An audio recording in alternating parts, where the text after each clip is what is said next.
हमेशा बोलो प्रोसेस। तुमको कहां पहुंचना है उसका ध्यान एक बार छोड़ दो और कैसे चलना है उस पर कोशिश करो। वॉक, डेली वॉक पे फोकस करो। प्रतिदिन हम कैसे चलेंगे। आमीन। तुम प्रतिदिन प्रभु की संगति में रहो, तुम्हारा आत्मिक जीवन तो ऐसे ही बदल जाएगा। हम निरंतर सहभागिता में रहेंगे, हम सेवा में लीन रहेंगे। जब तुम रहोगे ग्लोरी टू ग्लोरी, तुम्हारा प्रमोशन तो होता रहेगा। कोई एक स्तर में हमेशा नहीं रह सकता, या नीचे जाएगा या ऊपर जाएगा, कोई एक स्तर में नहीं रह सकता। आमीन। तो आज मैं क्या बता रहा हूँ, तुम अगर इस मिनिस्ट्री में तुम बोलो हम तो बहुत बड़े सेवक है कल के, लेकिन कहां से हो जाओगे, कहीं से ग्रो करोगे ना। आमीन। एज अ चर्च हम बोल रहे हैं आप गलत जीवन जिएंगे, चर्च का नाम खराब होता है। आप आत्मिक बेटे बेटी बोलेंगे, बात नहीं सुनेंगे, अपने हिसाब से जिएंगे, गलत जीवन जिएंगे, तो जिसके आत्मिक बेटे उनका नाम खराब होगा। आज हम लोग का पूरा ध्यान प्रोसेस पे, किस पे है, प्रोसेस पे। टेक टाइम, अपने प्राण को थोड़ा टाइम दो। जितना आज तक अपने शरीर को, अपने जो हॉबीज को दियो, give time to your soul. तुम्हारे प्राणों को प्रभु की प्रेजेंस का एक्सपोजर मिले, उसके लिए टाइम लगता है। गॉड की प्रेजेंस में ग्रो करने में भी टाइम लगता है। अनॉइंटिंग के लेवल्स में ग्रो करने में टाइम लगता है। प्रेयर के पावर में ग्रो करने में टाइम लगता है। सेवा में अनॉइंटिंग में ग्रो करने में लगता है। लाइफ में अथॉरिटी में ग्रो करने में टाइम लगता है। जैसे फिजिकली ग्रो करने में टाइम लगता है, स्पिरिचुअली भी वैसे ग्रो करने में टाइम। कई लोग अपने जो प्रोग्रेस है उसको खो देते हैं, उसको डिस्कवर करने के लिए भी वापस टाइम स्पेंड करना पड़ेगा। आमीन। सी, हम लोग की सारी मेडिटेशन, हम लोग का सारा जब फोकस है गॉड के वर्ड पे, राइट। और आदमी को वही मिलता है जो वो खोजता है वर्ड से। इसलिए जब तुम वर्ड पढ़ते हो और उस वर्ड पे मनन करने का टाइम नहीं है, तुम वो ट्रुथ, वो रहस्य, वो भेद डिस्कवर नहीं करोगे जो प्रभु चाहते तुम डिस्कवर करो। आमीन। अब हम लाइफ की डिस्कवरी कैसे करें, जैसे प्रभु ने बनाया। तो इस बात को सोच के देखो, क्या मॉडर्न लाइफस्टाइल, हमारे खाने से लेकर, हमारी व्यस्तता से लेकर, हमारे रिलेशनशिप के पैटर्न से लेकर, हमारे काम करने के ढंग से लेकर, हमारे जो जीने के तरीके, क्या ये एक ब्लेसिंग है? क्या ये वो निर्धारित तरीका है जो परमेश्वर ने बनाया? क्या तुम दुनिया लाइफ उस हिसाब से जीना चाहते हो? तो कोई भी चीज हम लोग एक दिन में नहीं पहुंचते।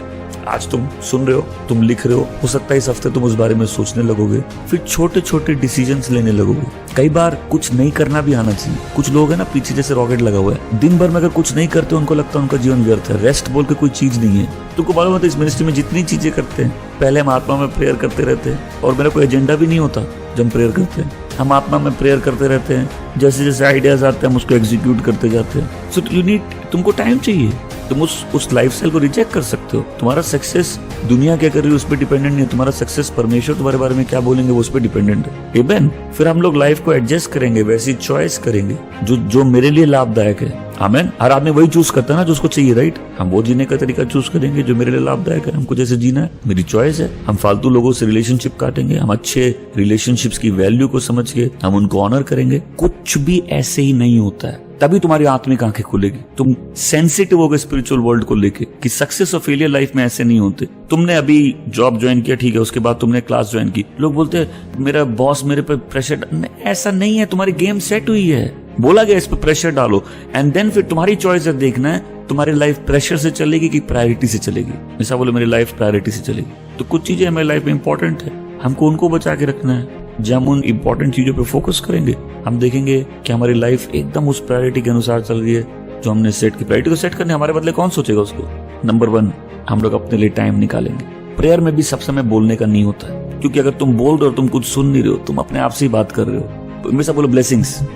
अगर प्रभु हमको कुछ देने के लिए बनाए हैं तो मेरी उसमें ग्रोथ भी नहीं होगी जब तक हम वो नहीं करेंगे। कई लोग ग्रो करना चाहते हो, तुमको जो लास्ट बात प्रभु बोले तुमने उसी को ओबे नहीं किया। इतने साल हो गए तुम ग्रो नहीं, उस जगह से तुम ग्रो ही नहीं किया। तुम्हारे पास इंस्ट्रक्शंस आना बंद हो चुके हैं। लास्ट जो इंस्ट्रक्शन था प्रभु का, तुमने वो ओबे नहीं किया और तुमको लग रहा है जस्ट बिकॉज तुम स्पिरिचुअल अपने आप को मानते हो, प्रभु के ऊपर प्रेशर है कि प्रभु तुमको इंस्ट्रक्शन देते जाए, प्रभु तुमसे बात करते जाए। नहीं, कई लोग आवाज इसलिए नहीं सुनते, ग्रेस में ग्रो नहीं करते क्योंकि तुम डिसोबीडियंट हो। विश्वासी जीवन अपनी कॉलिंग को डिस्कवर करने के बारे में, अपने स्थान को डिस्कवर। जब हम अपने स्थान में आते हैं, ब्लेसिंग्स अपने आप आ जाती है। आमीन। आज किसी की आंख प्रभु खोल दे और तुमको समझ में ब्लेसिंग का मतलब क्या होता है। आज समझ में स्पिरिचुअल वर्ल्ड में कैसे डेस्टिनीज मैनिपुलेट की जाती है, कैसे एक के भाग्य को इस्तेमाल करके दूसरा आदमी आगे बढ़ता है। कोई मेरे हमेशा बोलो मैं ब्लेस्ड हूँ, बोलो मैं ब्लेस्ड हूँ, और ये बदल नहीं सकता। आमीन। मेरी बात को ध्यान से सुने। इस सीजन में जो तुम्हारी डेस्टिनी हैक करके रखा है, प्रभु तुमको उससे डिलीवरेंस देंगे, किसी को पसंद आए या ना आए। इस सीजन में बहुत से लोग अपने स्थान में प्रवेश करेंगे। आमेन। किसी को पसंद आए या ना आए, आमेन। तुम्हारी जो प्लेस है बॉडी ऑफ क्राइस्ट में, जहां तुम्हारी ब्लेसिंग है, वहां तुम प्रवेश करोगे।